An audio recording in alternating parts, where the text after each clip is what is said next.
Mummy जी, अरे ओ mummy जी, ये लो। यहाँ पर तो मम्मी जी आराम से सो रही हैं। अरे ओ मम्मी जी, अरे क्या हुआ बहू, सोने क्यों नहीं दे रही मुझे? हाँ हाँ मम्मी जी, आप तो सोती ही रहिए। आपके घर में आपके पीठ पीछे क्या क्या हो रहा है, आपको तो कुछ खबर ही नहीं है। कहीं ऐसा ना हो कि आपके इस तरह बेफिक्र होकर सोने के चक्कर में कहीं आपका छोटा बेटा आपके हाथ से न निकल जाए। बहू, तेरा दिमाग फिर गया है क्या? तू ये क्या बोले जा रही है? तू क्या कहना चाहती है? साफ साफ बोल। अरे मम्मी जी, अब आप ही देख लीजिए अपनी छोटी बहू के नखरे। अगर मैं इतनी देर तक सोती ना तो आप मुझे 50 बातें सुनाती। क्या छोटी बहू अभी तक सो रही है? शर्म नाम की कोई चीज है या नहीं? लगता है इसके माँ बाप ने इसे कुछ सिखाया नहीं है। क्या ससुराल में इतनी देर तक सोना शोभा देता है? अरे मम्मी जी, अब मैं आपको और क्या क्या बताऊं, आप खुद ही देख लीजिए अपनी आंखों से। रुक जाओ, मैं अभी ठीक करती हूँ इसे। छोटी बहू, अरे ओ छोटी बहू, अरे सुनाई नहीं दे रहा है क्या तुझे? जल्दी यहाँ पर आ। क्या हुआ मम्मी जी, आप इतनी जोर जोर से क्यों चिल्ला रही हो? कहीं पर बॉम्ब ब्लास्ट हो गया क्या? मैं ऐसे भागते भागते आई हूँ कि पूछो मत। छोटी बहू, काम चोरी की भी हद होती है। तुम अभी इतने समय तक सो रही हो। मम्मी जी, ये आप क्या बोल रही हो? मैं तो अरे बस कर कामचोर, ये मेरा घर है और यहाँ सबको मेरे हिसाब से चलना पड़ता है। यहाँ पर मेरा हुक्म चलता है। मैं यहाँ पर किसी को 10 बजे तक सोते हुए नहीं देख सकती, समझी तुम? अगर तुमसे नहीं हो पा रहा है तो अपना बोरिया बिस्तर बांधो और जल्दी बनो। अरे मम्मी जी, मेरी बात तो सुनिए। मम्मी जी सुनिए तो। अरे रहने दो छोटी तुम। दीदी, ये मम्मी जी को अचानक से क्या हो गया? मुझे बिना मतलब के ऐसे डांटे क्यों जा रही थी? आखिर मैंने ऐसी कौन सी गलती कर दी? आपको तो पता है ना कि मैं बाथरूम में कपड़े धुल रही थी। अरे जाने दो छोटी, पता नहीं मम्मी जी को आजकल क्या हो गया है, छोटी छोटी बातों में चिल्लाने लगती है। मुझसे भी बहुत चिड़चिड़ा रही थी, ढंग से बात भी नहीं करती है मुझसे। लेकिन दीदी, मुझे मम्मी जी की बातों का बहुत बुरा लगा। मैं तो काम ही कर रही थी, फालतू में मेरे माँ बाप को उल्टा सीधा बोलती है। अरे जाने दे छोटी, क्यों फालतू में मम्मी जी की बातों को दिल पर लगा रही है? वो तो ऐसे ही हैं, ऐसे बोलती रहती हैं। अब देखो ना, वो तो मुझे भी बोलती रहती हैं। और हाँ, एक बात सुनो, तुम मम्मी जी से फालतू में बहस करने की कोशिश मत करना। उन्हें मत समझाना कि मैं काम कर रही थी, खाना बना रही थी। वो नहीं समझने वाली हैं, उल्टा और भड़क जाएंगी। जो भी बात हो तुम मुझे बता दिया करो छोटी। लेकिन दीदी, अरे अब जाने दो भी छोटी, दिल छोटा मत किया करो। मैं भी तो तुम्हारी बड़ी बहन के जैसी हूँ। ठीक है दीदी। और हाँ छोटी, घर का सारा काम निपटा लेना तुम, क्योंकि मुझे मार्केट जाना है। मम्मी जी ने मुझे लिस्ट दी थी कि ये सब सामान लेकर आ जाओ। वहाँ पर कम से कम 1-2 घंटे तो लग ही जाएंगे। ठीक है दीदी, आप मार्केट जाइए और घर की चिंता मत करिए, यहाँ पर मैं सारे काम निपटा लूंगी। ठीक है छोटी। कितनी अच्छी है ना दीदी, कितनी बेवकूफ देवरानी है मेरी। इसका पत्ता तो मैं साफ करूंगी, फिर सारे घर में मेरा ही राज होगा। चलो मार्केट में 1-2 घंटे टाइम पास करके आती हूँ, तब तक ये घर का सारा काम निपटा ही लेगी। छोटी। हाँ दीदी, कुछ काम था आपको? नहीं, वैसे तो कोई काम नहीं था। अरे वाह, इतना सुंदर पर्स कौन लाया है छोटी? दीदी, इन्होंने लाकर दिया था। मैंने इनसे बताया था कि मुझे पर्स की जरूरत है, तो ये जाकर ले आए। मैंने कहा था कि एक साधारण सा पर्स ले आना, लेकिन देख लीजिए कितना महंगा पर्स लेकर आ गए हैं। अरे बाप रे, सच ही कह रही हो छोटी, ये पर्स तो बहुत महंगा लग रहा है। लेकिन छोटी, ये बात मम्मी जी को बिल्कुल भी मत बताना, वरना वो बहुत गुस्सा करेंगी कि इतना महंगा पर्स क्यों मंगवाया तुमने। अब आपको तो पता ही है दीदी कि मैंने नहीं मंगवाया था इतना महंगा पर्स, ये खुद लेकर ही आए हैं अपने मन से। वो सब तो ठीक है छोटी, लेकिन मम्मी जी फिजूल के खर्चों के लिए बहुत ज्यादा गुस्सा करती हैं। अब देख लो, अगर उन्हें पता चल गया ना तो घर में महाभारत हो जाएगी, महाभारत। क्या महाभारत हो जाएगी दीदी? हाँ छोटी हाँ। ठीक है दीदी, तो मैं कल ही इस पर्स को वापस करवा दूंगी। मुझे नहीं चाहिए इतना महंगा पर्स जिसकी वजह से घर में महाभारत हो जाए। अब देख लो छोटी, तुम्हारी मर्जी, तुम्हें क्या करना है। मैंने तो अपनी छोटी बहन समझकर तुम्हें समझा दिया। अच्छा, अब मैं चलती हूँ, कहीं मम्मी जी ना आ जाए। मुझे मालूम नहीं था कि मम्मी जी ऐसी छोटी छोटी बातों में गुस्सा हो जाती हैं, वरना मैं बिना पर्स के रह लेती, लेकिन पर्स नहीं मंगवाती। एक तो वैसे भी मम्मी जी मेरे ऊपर कितना गुस्सा करती हैं बिना बात पर। अरे अब तुम्हें क्या हो गया? ऐसे मुंह लटकाए क्यों बैठी हो? अजी, आप मेरे लिए इतना महंगा पर्स क्यों लेकर आ गए? अरे अब बस भी करो, क्या तुमने महंगा और सस्ता लगा के रखा हुआ है?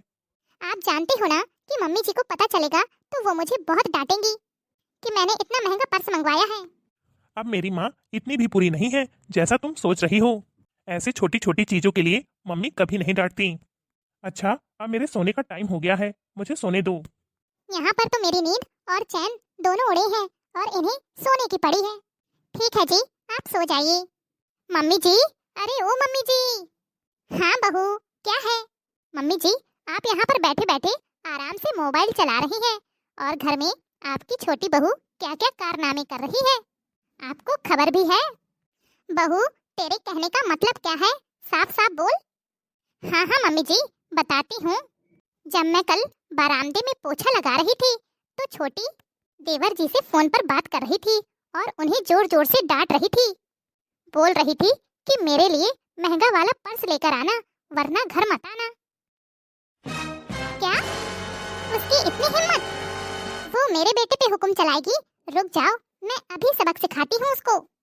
अरे नहीं मम्मी जी नहीं, जब वो अपना पर्स लेकर कल डॉक्टर के पास जाएगी ना, तब आप अपनी आंखों से देख लेना, वरना वो यही सोचेगी कि मैंने आपसे उसकी चुगली की है। अरे बहू, तो इसमें गलत क्या सोचेगी? तूने ही तो बताया है मुझे। नहीं नहीं मम्मी जी, प्लीज आप उसे आज मत टोकिए, कल कहना आपको जो भी कहना है। अरे बहू, जब आज नहीं टोकना था तो मुझे क्यों बताया आज? अब मुझसे रहा नहीं जाएगा, कल ही बता देती, कम से कम आज चैन की नींद तो सोती। अरे मम्मी जी, आज मैं आपके पैर दबा दूंगी तो आराम से आपको नींद आ जाएगी, कल की कल देखेंगे। अच्छा चल ठीक है, आज तो बाल बाल बच गई मैं, वरना मेरी पोल खुल ही जाती। ये छोटी बहू अभी तक तैयार होके अपने कमरे से बाहर नहीं निकली। मम्मी जी कर रही होगी मेकअप, और उसके पास काम ही क्या है? घर के काम काज तो उससे होते नहीं हैं, बस यही कर पाती है। लो आ गई महारानी। छोटी बहू, तुम कहाँ जा रही हो? वो मम्मी जी, इंसान मुझे कॉल किया था कि शॉपिंग करने जा रही हूँ, दिखा दूंगा। और इतना महंगा पर्स कहाँ से आया तुम्हारे पास? मम्मी जी, इन्होंने लाकर दिया था मुझे ये पर्स। अच्छा, मेरा बेटा लेकर आया था या फिर तूने मंगवाया था इतना महंगा वाला पर्स? नहीं मम्मी जी। छोटी बहू, तू मेरे बेटे को अपने पल्लू से बांधना चाहती है? नहीं माँ जी, ऐसी कोई बात नहीं है, आप ऐसा क्यों सोच रही हैं? बस कर छोटी बहू, ये मगरमच्छ के आंसू मुझे मत दिखा। चुपचाप ये पर्स कमरे में रखो और तुम्हें घर से बाहर जाने की कोई जरूरत नहीं है। ठीक है मम्मी जी। अच्छा किया मम्मी जी आपने जो इसको सबक सिखा दिया, ये आजकल बहुत ही ज्यादा उड़ रही थी। हाँ हाँ, मुझे पता है कि क्या करना है। अरे मम्मी जी, ये पर्स, इसका आप क्या करोगी? मुझे दे दीजिए। क्यों? तुझे क्यों दे दूं? जितना तेरे काम का है उतना ही मेरे काम का भी है। अरे ये क्या, मुझे तो लगा था ये पर्स मम्मी जी मुझे दे देंगी, लेकिन ये तो खुद ही लेकर चली गई। ठीक है, कोई बात नहीं, मेरे पास नहीं है तो कम से कम छोटी के पास भी तो नहीं रहेगा। बड़ी आई, महंगा पर्स लेके चलेगी। आज की ताजा खबर अपनी मम्मी को बताती हूँ। हेलो मम्मी, कैसी हो? मैं अच्छी हूँ बेटा, और बता कैसे याद किया? अरे मम्मी, मैंने आपको एक बात बताने के लिए कॉल किया है। मुझे पता है बेटा, वही पर्स वाली बात होगी। हाँ हाँ मम्मी, वही पर्स वाली बात है। मम्मी, मैंने आपको कल बताया था ना कि देवर जी देवरानी के लिए बहुत महंगा वाला पर्स लेकर आए हैं। वो ठहरी अनपढ़ गवार, वो क्या जाने महंगा वाला पर्स लेना। पता है मम्मी, कल वो देवर जी से बार बार रिक्वेस्ट करने में लगी थी कि ये महंगा पर्स वापस कर देना, कोई सस्ता सा ले आना। और पता है मम्मी, फिर मैंने क्या किया? हमेशा की तरह मम्मी जी से चुगली कर दी। मैंने कह दिया कि देवरानी देवर जी को परेशान कर रही है, उन्हें अपने इशारों पर नचाना चाहती है। मेरे तो मजे ही मजे हैं मम्मी, मैं सारे घर का काम अपनी देवरानी से करवाती हूँ और यहाँ वहाँ घूमने चली जाती हूँ। मम्मी जी भी पड़ोसियों के यहाँ जाकर बैठ जाती हैं उन्हें क्या पता कि घर का काम कौन करता है कौन नहीं।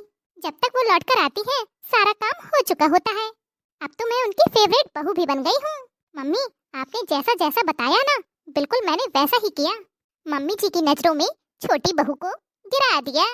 अब इस घर में मेरा राज होगा, मेरा। एक तीर से दो शिकार किए हैं मैंने तो।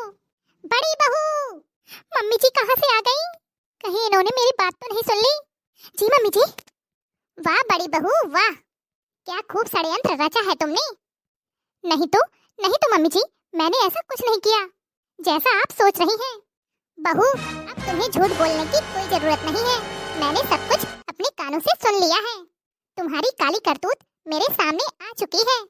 अच्छा हुआ समय रहते मुझे सब कुछ पता चल गया। आज छोटे बेटे ने फोन किया था। अच्छा हुआ कि छोटी बहू ने फोन नहीं उठाया। मुझे बेटे ने बताया कि छोटी बहू पर्स को वापस करने के लिए मार्केट जा रही थी। आज तक तुम छोटी बहू के खिलाफ मुझे भड़काती रही। तुमने अपनी देवरानी के लिए गड्ढा खोदा और खुद ही उस गड्ढे में गिर गई। किसी ने सच ही कहा है, भगवान के घर देर है अंधेर नहीं। मुझे माफ कर दीजिए मम्मी, मुझे माफ कर दीजिए। दोबारा से मैं कभी ऐसी गलती नहीं करूंगी। मुझे लगा कहीं आप मुझसे ज्यादा अपनी छोटी बहू को प्यार न करने लगे, बस मैंने जलन में ये सब कर दिया। मुझे माफ कर दीजिए मम्मी, मुझे माफ कर दीजिए। बहू, मुझसे माफी मांगने से क्या होगा? माफी उससे मांगो जिसके साथ तुमने इतना गलत किया है। हाँ मम्मी जी हाँ, मैं छोटी से भी माफी मांग लूंगी। छोटी बहू, छोटी बहू। जी मम्मी जी। छोटी बहू, तुम्हें निराश होने की कोई जरूरत नहीं है। अरे तुम तो वो हीरा हो जिसे मैं परख ना सकी। इस करमजली की वजह से मैंने हमेशा तुम्हारे साथ बुरा व्यवहार किया। मुझे क्या पता था कि हमने आस्तीन के अंदर ही सांप पाल के रखा हुआ है जो अपनों को ही डस लेगा। कहीं न कहीं गलती मेरी भी है। हो सके तो मुझे माफ कर देना। नहीं मम्मी जी नहीं, आप मुझसे माफी मत मांगिए। मेरी तो किस्मत ही ऐसी है। मैं जहाँ जाती हूँ मुझे सिर्फ दुख ही मिलता है। नहीं छोटी नहीं, ऐसा नहीं है। तुम्हारे दुख का कारण मैं ही हूँ। मुझे माफ कर दो छोटी। आज के बाद मैं कभी भी किसी के साथ ऐसा व्यवहार नहीं करूँगी, ना ही कभी किसी का बुरा चाहूंगी। मुझे अपनी गलती का एहसास हो गया है। मेरे कर्म ही ऐसे हैं कि मुझे अपने से छोटों से माफी मांगनी ही पड़ेगी। नहीं नहीं दीदी, आपको माफी मांगने की कोई जरूरत नहीं है। मैं तो बस हमेशा से यही चाहती थी कि इस घर में सब मिलजुल कर एक दूसरे से रहें। सच में छोटी बहू, तुम हीरा हो हीरा। किसी ने बिल्कुल सच ही कहा है, बुरे कर्म का बुरा नतीजा ही मिलता है। हेलो दोस्तों, कैसे हो आप सभी? उम्मीद करती हूँ अच्छे ही होंगे। आपको हमारी आज की यह स्टोरी कैसी लगी? कमेंट बॉक्स में कमेंट करके जरूर बताइएगा। अगर अच्छी लगी हो तो वीडियो को लाइक और हमारे चैनल को सब्सक्राइब करना ना भूलें, क्योंकि आपके एक लाइक और शेयर से हमारा भी मनोबल बढ़ता है, जिससे हम रोजाना आपके लिए नए नए टॉपिक पर वीडियो लाते रहते हैं। तो चलिए फिर जल्द ही मिलेंगे आपसे अगले वीडियो में। तब तक के लिए खुश रहिए, अपना ख्याल रखिए और दूसरों को प्यार बांटिए।